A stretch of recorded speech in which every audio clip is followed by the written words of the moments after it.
Para comenzar, les vamos a presentar al primer orador del día de hoy, Gustavo Ferraris, ingeniero agrónomo, máster en Ciencias del Suelo. Su trabajo se enfoca en nutrición de cultivos, fertilidad de suelos y agricultura de precisión en la Estación Experimental Agropecuaria de Pergamino del Instituto Nacional de Tecnología Agropecuaria de Argentina, o sea, el INTA. Para continuar con esta línea que Sofía les comentaba al principio, conectaremos con los propósitos de cada uno de los oradores. Cada uno nos contó a nosotros, y yo voy a ser el encargado de reproducir su propósito en la vida, qué los mueve y qué los inspira.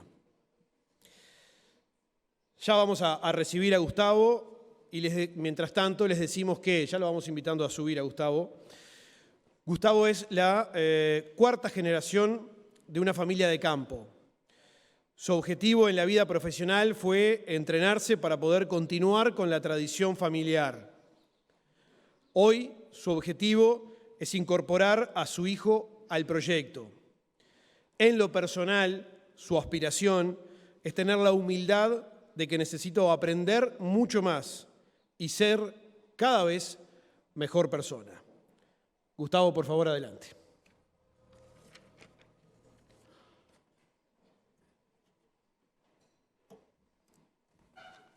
Bueno, muchas gracias. Buenos días, qué bueno encontrarnos.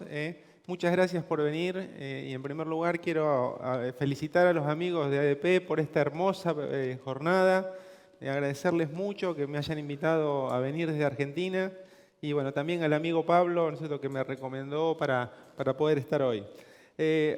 Yo durante mi presentación voy a hacer un repaso de las prácticas para un manejo eficiente de la nutrición de los cultivos, como llevamos en Argentina, y bueno, tratar de, en función de ese conocimiento que vamos generando, tratar de desarrollar prácticas de manejo sustentables, que nos permitan incrementar la producción, ¿no es cierto?, ganar dinero y cuidar el medio ambiente. Y bueno, vamos a empezar entonces, voy a hacer un repaso por los distintos cultivos. Vamos a empezar con los cultivos de invierno, que son por supuesto muy fuertes en Uruguay.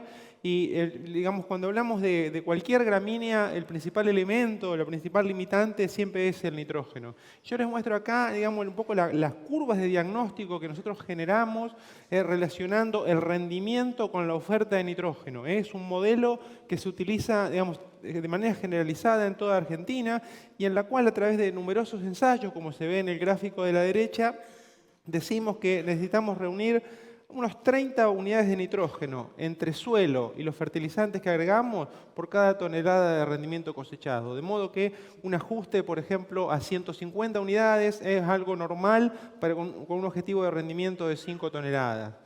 Los nitratos, digamos, que medimos a la siembra son una especie de foto de partida del día 1 y siempre nos interesó también tener algún estimador de cuánto nitrógeno se puede ofertar a lo largo del ciclo, por ejemplo, proveniente de la mineralización. Y para eso desarrollamos índices como, por ejemplo, el nitrógeno anaeróbico, que es lo que vemos en el cuadro de allí más abajo, ¿no es cierto?, que es una estimación, una incubación corta de suelos, que nos mide el mineralizado en un periodo de 7 días en condiciones ideales.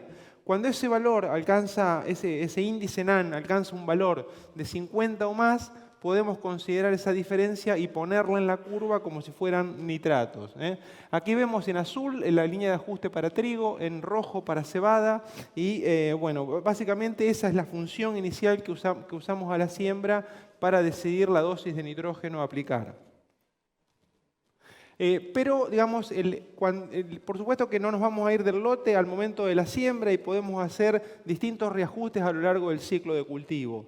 Cuando el cultivo ha emergido, dejamos un poco de mirar los análisis del suelo y empezamos a mirar el cultivo como indicador. ¿Qué nos dice él, ¿no? Y entonces hoy tenemos una gran disponibilidad de sensores y también de índices que podemos calcular a través de imágenes que nos permiten monitorear ese estado nutricional. En este caso, este es un índice de clorofila que mide la intensidad de verde, separándola, ¿no es cierto?, de la acumulación de biomasa, y podemos ver en un mismo lote de producción 3 campañas sucesivas con cultivos en condiciones diferentes. A la izquierda, en 2017, un año donde había mucha humedad, vemos colores claros, entonces eso nos está diciendo la necesidad de entrar a hacer una refertilización. En cambio, en el medio, en 2019, la humedad era mucho menor, ¿no es cierto? Entonces tenemos colores más intensos. A ese cultivo le sobra nitrógeno y le está faltando biomasa. Inclusive, ¿no es cierto? Si nosotros miramos 2 momentos, el 3 de septiembre, que está alrededor de, por ejemplo, un nudo, o lo miramos el 23 de septiembre, donde ya está llegando hoja bandera expandida, el cultivo creciendo debería diluir el nitrógeno y por el contrario vemos que se pone más oscuro. Eso significa que no le falta nitrógeno, le falta crecimiento. Entonces ahí no sería necesario refertilizar.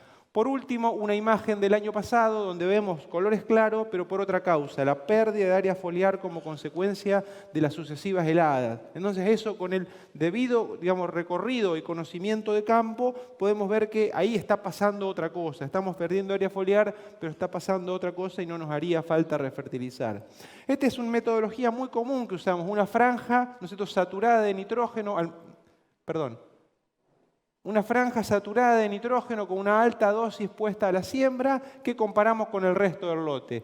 Y podemos decir que la dosis óptima económica, la que maximiza el margen bruto, la encontramos cuando esa franja que está sobrada de nitrógeno tiene una diferencia del 4% en los índices que podemos medir, índices manuales o índices a través de imágenes respecto de la franja saturada. Si estamos por arriba de ese 4%, indica que hemos estado aplicando nitrógeno de más. Si estamos por debajo, la necesidad de refertilizar, sabiendo que cuando bajamos o cuando la diferencia es mayor al 4%, si refertilizamos, la respuesta va a ser de por lo menos un 10%. Otro punto bien relevante, nosotros son los momentos de aplicación de nitrógeno y acá podemos ver 9 años de experimentación en el cultivo de cebada, tenemos lo mismo para trigo, pero me interesó, por resaltar lo de cebada porque es muy importante el balance entre rendimiento y calidad. Entonces, ¿qué tenemos aquí? Una misma dosis de nitrógeno pero particionada de diferente manera. 100% al momento de la siembra, 70 siembra y 30 macollaje, 50 y 50, particionada en 3 veces, siembra, macollaje y hoja bandera, una aplicación tardía, macollaje, 50% macollaje y 50% en hoja bandera o todo al macollaje. Siempre urea puesta a la siembra sin tratar y sin incorporar. Y podemos ver cómo el cultivo, 2 o 3 cosas. Primero, si lo comparamos contra el testigo, fíjense que aún estrategias de aplicación muy tardía tienen respuesta. Entonces, si uno no tiene las condiciones, no hay humedad, puede esperar un poco, ¿no es cierto? Siempre vamos a ser más eficientes aplicando con buenas condiciones y con humedad al suelo que, ¿no es cierto?, si lo hacemos por estadio fenológico. Y otro punto a tener en cuenta, ¿no es cierto?, es que vemos que, por ejemplo, en el caso de cebada, aplicaciones muy tempranas generalmente nos dejan con proteínas muy bajas. Aplicaciones más tardías resignan un poco de rendimiento, pero aseguran la calidad. Desde el punto de vista de la producción, los mejores tratamientos suelen ser estos, divididas 70-30 o 50 y 50. Y si nos vamos 100% a la siembra, sería, estimulamos mucho el número de macollos, pero solo sería apto para una cebada forrajera, porque nos vamos a estar quedando cortos con las proteínas. Entonces, las estrategias, de fertilización para los cultivos de invierno están muy relacionadas con el régimen hídrico. Los últimos años que han sido muy secos en Argentina, el productor se ha volcado a poner todo el nitrógeno a la siembra e incorporar todo. En condiciones de mejor humedad podemos hacer estrategias, más amplias, repartiendo los nutrientes en diferentes momentos. Inclusive aplicaciones al voleo de reposición con fósforo, algo de nitrógeno incorporado a la siembra, un arrancador y después, en el periodo de macollaje, complementar, por ejemplo, con urea y sulfato de amonio. También, hay otras estrategias que, donde el productor trata de poner parte de urea a la siembra, los arrancadores en mayores dosis sin ir al voleo y, en el macollaje, agregar urea, pero también estar poniendo los fertilizantes para la soja de segunda. Esto es bastante común cuando un productor contrata la labor. Cuando empieza a entrar en juego el zinc, ya vamos con arrancadores, un poco más sofisticados o con tratamiento de semilla. Pueden ir aplicaciones, de fosforados, fósforo azufrados anticipados. y en un periodo relativamente seco, de nuevo se trata de incorporar toda la urea al momento de la siembra. O también, digamos, se puede poner zinc, digamos, en una estrategia más amplia cuando hay años más húmedos, haciendo algo parte del macollaje.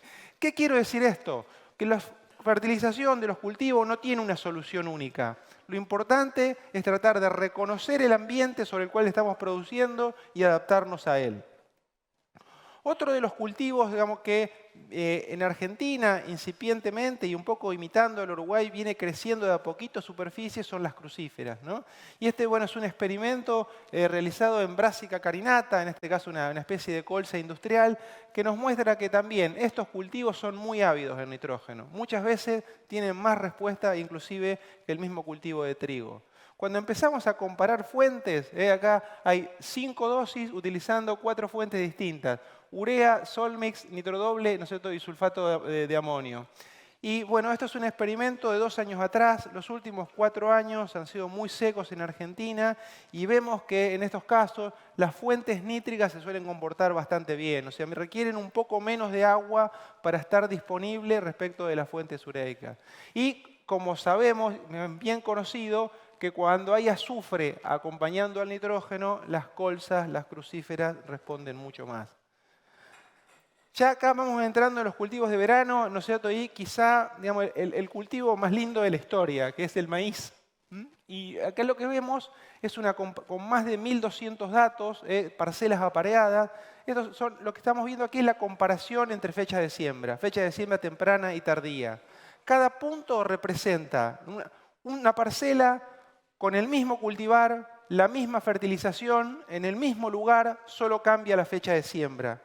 En la línea horizontal tenemos el rendimiento en la fecha de siembra tradicional, septiembre-octubre. Y en la línea vertical la diferencia con la siembra tardía. Cuando es positivo, ganó el temprano rinde más que el tardío. Mientras que cuando es negativo, el maíz tardío de noviembre-diciembre rindió más que el temprano. Esta línea de tendencia relaciona el rendimiento en las dos fechas de siembra. Como vemos aquí, en la medida, ¿no es cierto?, que nos vamos a potenciales más altos, nos vamos hacia valores positivos, es decir, las siembras tempranas se hacen más competitivas. ¿Cuál es el punto de inflexión? Digamos, alrededor de 11.000 kilos es lo que estamos viendo en Argentina. O sea, el temprano le empieza a ganar al tardío con potenciales de 11.000 kilos por hectárea para arriba. Lo cual en los últimos años secos parece casi utópico. Por eso es que, por lo menos en Argentina, las siembras tardías cada vez crecen más.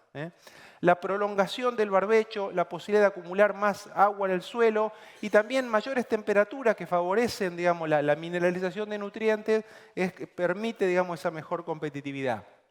Entonces, nosotros estamos haciendo una clara separación donde vemos que, digamos, en potenciales por debajo de 8.500 kilos, claramente, ¿no es cierto?, las siembras, digamos, se inclinan por las siembras tardías.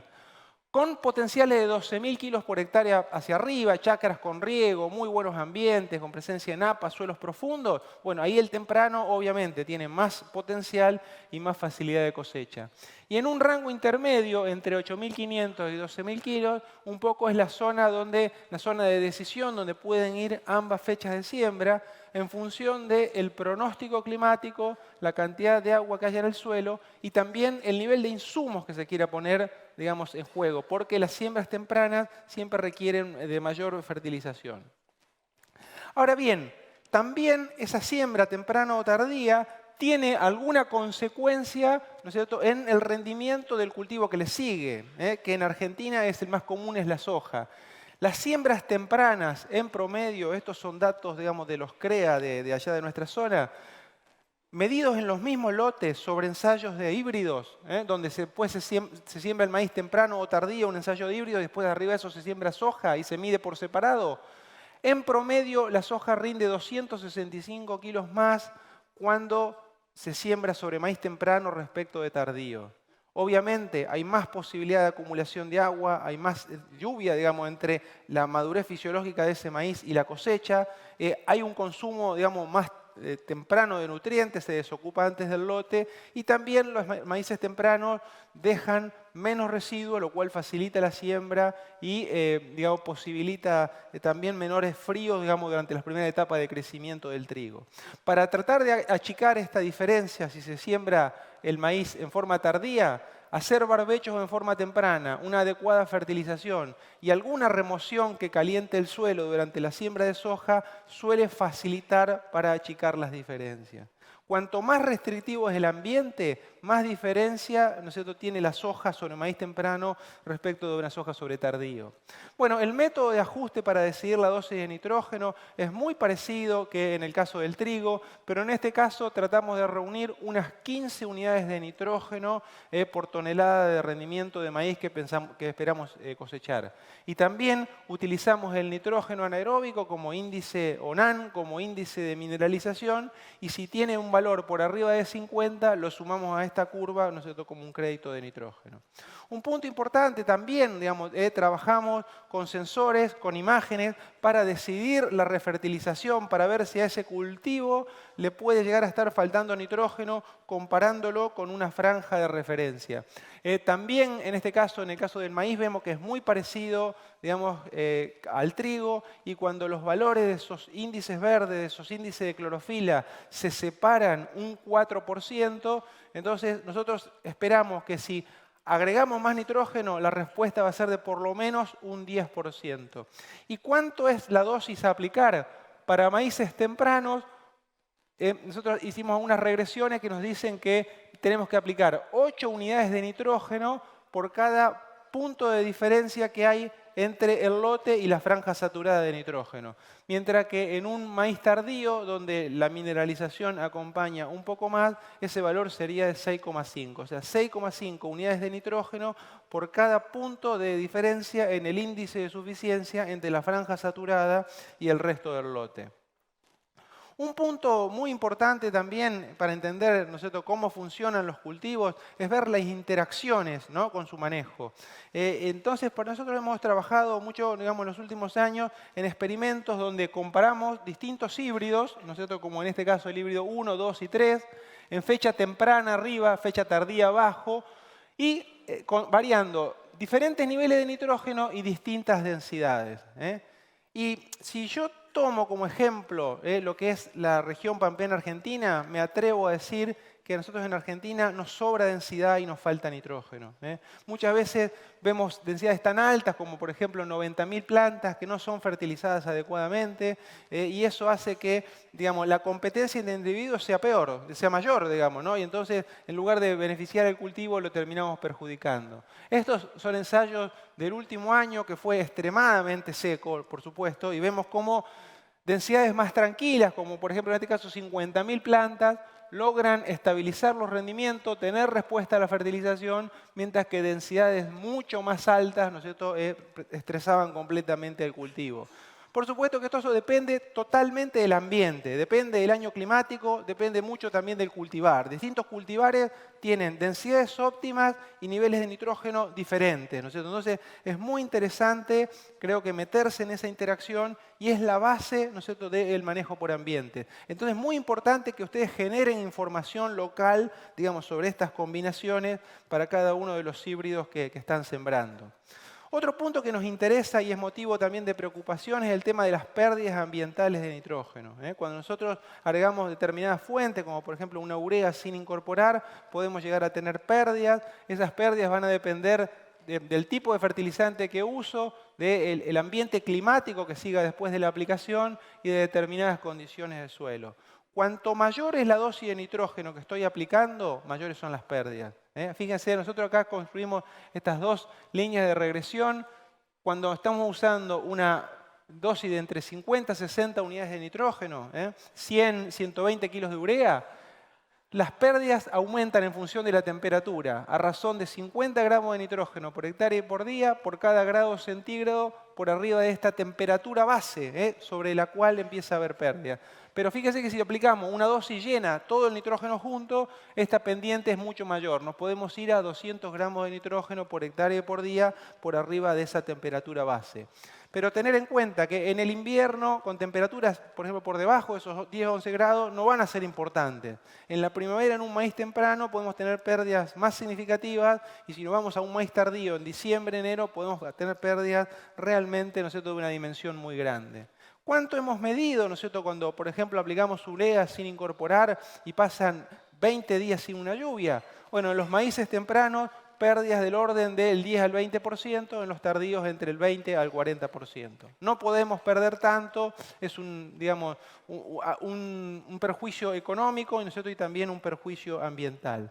Como medidas de mitigación, cuando no tenemos una lluvia próxima, por supuesto que la más eficiente es la incorporación de nitrógeno, y luego, ¿no es cierto?, seguiría en un índice, en una digamos, espiral decreciente los fertilizantes nítricos como los más fuertes, luego las ureas tratadas como un inhibidor de la volatilización, que funcionan bastante bien, después le seguirían los líquidos y por último, los menos eficientes es la urea en superficie, ¿no? Vamos a repasar un poco por soja y nosotros realmente estamos haciendo experimentos, digamos, de potencial de rendimiento porque nos interesa en ese cultivo que es tan enigmático, que es menos lineal que las gramíneas, tratar de entender cuáles son los factores claves para la obtención de altos niveles de rendimiento.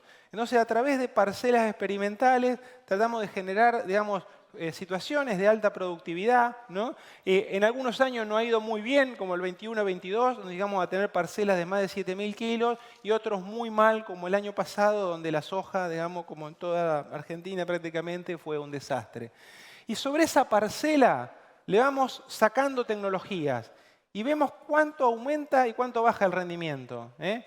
No hace falta que yo me ponga a detallar cada uno de ellos. Esto después se lo dejo para que ustedes lo tengan y lo puedan ver como un ejemplo. Hay tecnologías de alto impacto, hay otras que son mucho más moderadas, pero tenemos para decir que cuando nosotros comparamos una parcela optimizada de soja respecto de otra donde ponemos solamente la semilla, tenemos una brecha de rendimiento de entre 20 a 25%. Hemos medido hasta 25% en los años buenos, 20% en los años malos, y nosotros tenemos que ver cada una de esas, cuáles son, digamos, para nuestro sistema, esos factores de producción que tenemos que poner en juego para tratar de cerrar lo más posible, ¿no es cierto?, esa brecha de rendimiento. Y decir que las tecnologías relacionadas con la nutrición aproximadamente explican un 50% de esa brecha, ¿eh? Eso es lo que nosotros estamos midiendo. Otro punto importantísimo, ¿no? Voy a hablar ahora, hablé bastante de nitrógeno, de un elemento clave, escaso, en el Uruguay y en Argentina, como es el fósforo. Nosotros el abordaje que tenemos del fósforo es tratar de estudiarlo a través de experimentos de larga duración, porque nos muestran no el efecto en el día de hoy, sino la película del largo plazo, ¿eh? De qué pasa cuando uno hace una buena estrategia con la residualidad, con los siguientes cultivos, ¿no? Y yo entonces tengo varios experimentos de larga duración y este es el más viejo, que ya lleva 17 campañas, ¿eh? En una secuencia maíz, soja de primera, trigo, soja, cebada, soja, que bien podría ser una secuencia adaptada para el Uruguay. 5 tratamientos, desde un testigo, uno de dosis mínima, 80 kilos de fertilizante por año, después 2 niveles de reposición para niveles bajos o altos de rendimiento y un tratamiento de reconstrucción, donde empezamos con un nivel bien bajito, 8 partes por millón, y tratamos de ir mejorando a lo largo del tiempo. La altura de la columna indica la cantidad de rendimiento acumulado producido, más fósforo, más cosecha, a lo largo del tiempo. Y estos rendimientos que yo grafico acá muestran las sequías históricas que pasamos en Argentina. Este es un buen sitio, un sitio que tiene incluso algún aporte de napa, pero lo que yo quisiera decirles es que la respuesta a fósforo no se hace cero aún en años secos, a diferencia de nitrógeno. Nitrógeno, cuando el cultivo no crece, la planta deja de demandarlo y no vamos a tener respuesta. Pero el fósforo sí, ¿eh? En porcentaje de la respuesta, ¿no es cierto?, tiende a mantenerse. Lo que vemos aquí, ¿no es cierto?, es el margen bruto de cada una de las estrategias en comparación con el testigo que no se fertilizó nunca. Fíjense lo que pasa. Tenemos por acá abajo la estrategia que llamamos de fertilización mínima, después la de reposición y reconstrucción. Los 4 primeros años hubo poca diferencia en rentabilidad. A partir del 5.º año, las estrategias de reposición y reconstrucción empezaron a superar a la rentabilidad del tratamiento de mínima. Y después de 10 años, todas las estrategias se fueron separando. Cuanto más cuidé el fósforo, más rentabilidad tuve.